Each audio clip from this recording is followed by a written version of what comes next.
مسئولیتت از همه بالا. یه راهنما تولید میکنیم میگی آقا من ارزون زدم، نگاه کن بیا جلو بیا جلو بیا جلو. بیا این راهنماشه. این چیه آخه تولید کردی آقا؟ آبروی هر چی تولید کننده است بردی. میای میگی من راهنما زدم ارزون دارم میدم 10 تومن. بابا این راهنما رو 30 تومن میگیرن تعویض میکنن. از این طرف خدا خیرش بده این راهنما رو نگاه کن، روش استاندارد ژاپن هم حک شده ولی کاملا ایرانیه. من با 95 کیلو وزن، نگاه کنید چشم‌بندی نیست، نگاه کنید این راهنما رو گذاشتم، الان میرم کامل رو این راهنما وای میستم.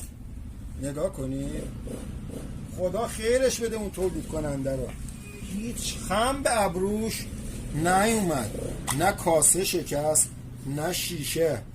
خودتون قضاوت کنید.